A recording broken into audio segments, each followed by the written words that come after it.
Hello, this is Coach Wilson, and this is Chapter 2, Section 1. Today we're going to be talking about why Americans have government. Okay, so we're going to be getting into some of the basics of the United States government. And remember, we left off in our colonial North America section with, the Revolutionary War, and the United States is kind of, or not the United States, but American colonies are trying to start setting up their own system of government there at the end of the war. And that's kind of what we're going to look at, what they've already set up. Okay, and we'll talk more as we go along about the Declaration of Independence and the Constitution and those things. Governments are influenced by the beliefs and history of its people.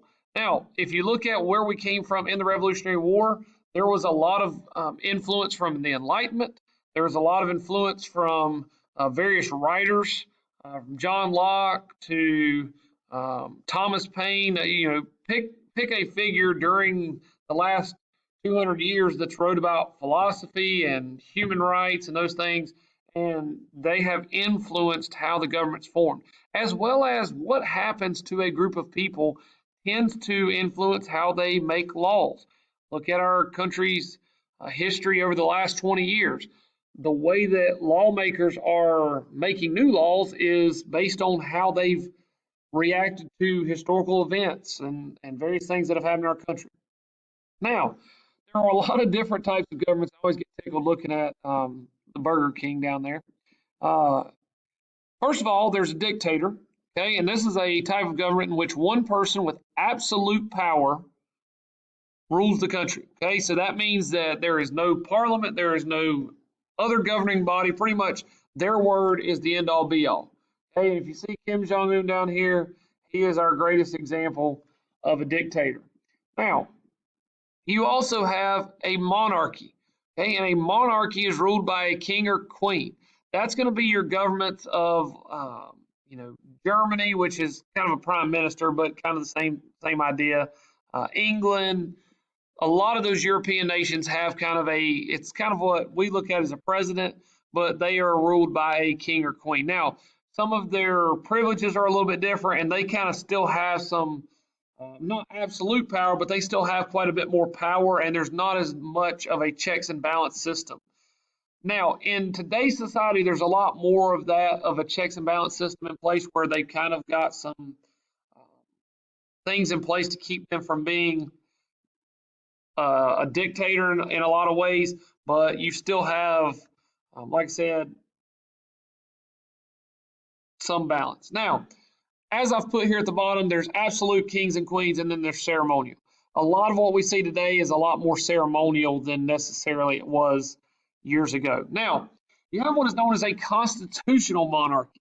Okay, and this is when a king or queen is restricted by a constitution, guaranteeing people their rights and freedoms. Now, when you think about the colonies, this is kind of where the colonies, I think, originally were headed is, hey, we just want a Bill of Rights or a constitution that guarantees us our rights and freedoms from the king or queen. Okay. Then when you get to trying to pass laws, you've got something there that protects you from that king or queen just enforcing their will because, hey, I'm in power, you should do what I say. Now, the second thing we're going to talk about here on this slide is communism. Okay, and that's another form of government in which the government owns all of the businesses and controls many aspects of the people's lives in a country. So if you look at Russia, it's a great example of communism. The government is going to, like, for example, if I want to open a business, all right, I'll put it this way instead. If I want to open a business in America, I pretty much go to the government. I get, basically a right to operate. I can't think of the term right now, but I would get a permit basically to open my business. I'd open up all the necessary things for my taxes, filing taxes, all the insurances, all those things, and then I would start my business. And pretty much I can make whatever I want to make to sell in my business, sell whatever I want to sell, but charge as much as I want to charge. I have pretty much absolute freedom in running my business. In communism, the government owns all the businesses. So you don't have any private enterprise, and there's no capitalism in a communist state.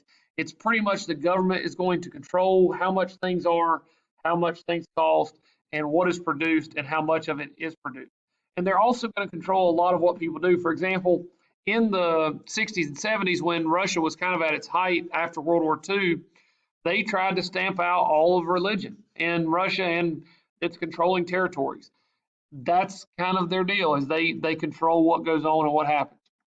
Now, another type of government that we're going to talk about here is a theocracy. And a theocracy is controlled by religious leaders. And when we talk about a theocracy, one of the best examples that I could give you is the children of Israel in the Bible. They were a theocratic government in that they were led by God, and God was kind of the head of their people, as well as kind of he spoke to the high priest, and there were leaders of the Jewish people in the Bible, but in the grand scheme of things, God was actually leading them. Another example of this would be in American society when the Puritans came over, not the Pilgrims, but the Puritans, and set up the Massachusetts Bay Colony. They tried to set up a theocratic government where essentially everything is based around the church, and you have to be a part of the church to be a part of the government. And then finally, we're going to get to kind of our type of government, okay? And we are a democracy. And honestly, we have some aspects of different government in regards to we're a little bit between a republic and a democracy, but on the whole, a democracy is controlled by the people. The people have a voice. They vote representatives, and we're kind of a representative democracy. Is kind of the term that's generally used, meaning that yes, the people are in control, but they're in control through representatives who make decisions. People don't necessarily have all the power. Okay. Now, you have direct democracies, okay, in which all people are involved in making the decisions. That kind of gets back to my point of a representative democracy, which we're coming to now. Okay, a direct democracy, all people are going to vote directly for what happens. So, for example, if we want to pass a law saying that tacos can't be served on Tuesdays any longer, then every person in America would vote on that law. There would be no representatives or Congress or House of Representatives or senators. In a representative democracy or a republic, people elect representatives to make decisions or the laws for them. Okay, so we have the legislative branch, they make the laws, the executive branch, they enforce the laws, and then our judicial branch, they interpret the laws. All of those people are our representatives. Okay, the United States is a representative democracy. Now, purposes of government. First of all, they guarantee the freedom of its citizens. All right, so one of the reasons that the Bill of Rights was so important when we formed the Constitution is because it protected the citizens who are already here, who were getting ready to be under the Constitution, who felt like Britain was, exercising a lot of absolute power over the colonies. Now they're going to kind of get some protection from that in the future. Like I said, it provides the laws and a constitution, and the Constitution describes how a government is to be organized. All right, so if you've ever asked yourself, why do we have a Constitution? It describes how our government is set up. Like I said earlier, the legislative branch, the judicial branch, and the executive branch, all three of those branches work together to help the country function. All right, they also provide security, protection, and transportation. Okay, the government, they protect your home with the police. They also protect you with laws that if something does happen, that you have financial protection in some cases. They also protect, your vehicle on the road by, how they take care of roads and putting up speed limit signs and all these things. All of those things are government controlled and government funded. Also, schools. Okay, schools are government controlled, at least at the moment. All right, the government has a hand. The taxes we pay to our state government, our federal government, go towards all of these things, whether it be security, protection, transportation, or schools. Okay, the government establishes these schools so that everyone in America specifically has an opportunity to get an education. Okay, now, in other countries, that's not necessarily the case, and their education comes in different forms and in different ways.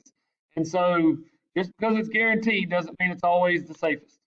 Okay, education here is not necessarily the same as it is other places.